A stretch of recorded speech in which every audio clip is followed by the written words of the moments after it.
শ্রাবণী পেশায় এক তরুণী গবেষক। তার নেশা অতিপ্রাকৃত ঘটনা নিয়ে কাজ করা। একদিন সে জানতে পারে রসুলপুর নামক এক গ্রামে জমিদার বাড়িতে এক অতৃপ্ত আত্মার অস্তিত্ব আছে, যে বছরের পর বছর ধরে সবার মনে ভয় তৈরি করে রেখেছে।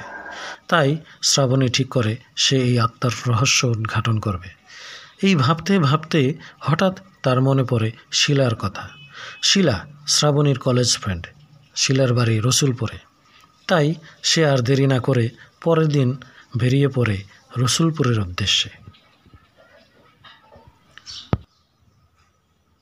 রসুলপুর পৌঁছতে তার সন্ধ্যা লেগে গেল। বাস থেকে নেমে এক অটো চালক চাচাকে বলল, চাচা শিকদার বাড়ি যাইবেন? হ্যাঁ মা, যাইমু তো। চলেন। অটো চলা শুরু করলো শিলার বাড়ির উদ্দেশ্যে। শ্রাবণী চলতে চলতে চাচাকে জিজ্ঞেস করলো, চাচা গ্রামের মানুষজন কই, এত নীরব কেন? সে এক বিরাট ঘটনা মা, আমিও তোমাকে নামিয়ে দিয়ে বাড়ি চলে যাব। কথা বলতে বলতে একসময় শ্রাবণী চলে এলো শিলার বাড়ির সামনে। শিলা শ্রাবণীকে দেখে অবাক দৃষ্টিতে তাকিয়ে থাকলো কিছুক্ষণ। কিরে তুই কেমনে? চলে এলাম। আমাকে আগে একটু জানাবি না? সারপ্রাইজ দিলাম। তারপর দুই বন্ধু মিলে গল্প করে কিছুক্ষণ শ্রাবণী শিলাকে তার রসুলপুর আসার উদ্দেশ্য জানায়। শিলা শ্রাবণীকে বলে, এ ব্যাপারে আমার দাদির কাছে জানতে পারবো।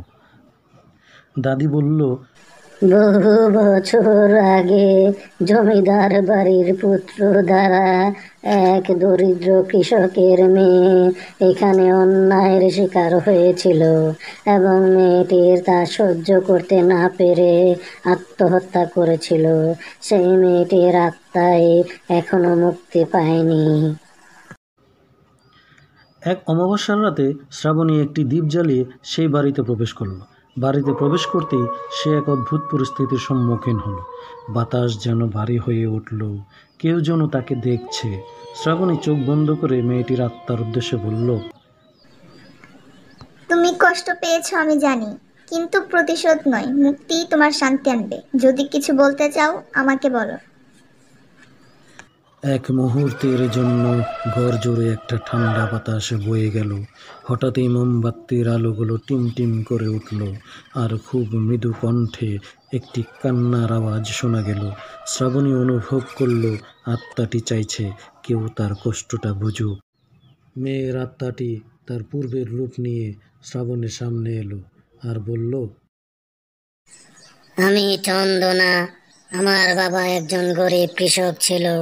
আমাদের একটি সুন্দর ছোট সুখী পরিবার ছিল। একদিন জমিদার পুত্র হেমচন্দ্র আমাকে দেখে তার বাড়িতে ধরে নিয়ে যায় আর আমাকে তার লালসার শিকার করে। শ্রাবণী চন্দনার স্মৃতির প্রতি শ্রদ্ধা জানিয়ে বলল, আমি তোমার মুক্তির জন্য প্রার্থনা করব। শ্রাবণী পরদিন গ্রামের লোকজনকে একত্র করল। সবাই মিলে মেয়েটির আত্মার শান্তির জন্য প্রার্থনা করল আর তার আত্মার কষ্টের কথা স্বীকার করল। সেদিন রাতে শ্রাবণী আবার সেই বাড়িতে গেল। এবার নেই কোনো শীতল বাতাস, নেই কোনো কান্নার শব্দ। শ্রাবণী অনুভব করল এক অদ্ভুত শান্তি ছড়িয়ে পড়েছে চারপাশে। মনে হলো চন্দনার আত্মা মুক্তি পেয়েছে। এরপর থেকে কেউ আর বাড়িটির কোনো অতিপ্রাকৃত ঘটনার সাক্ষী হয়নি।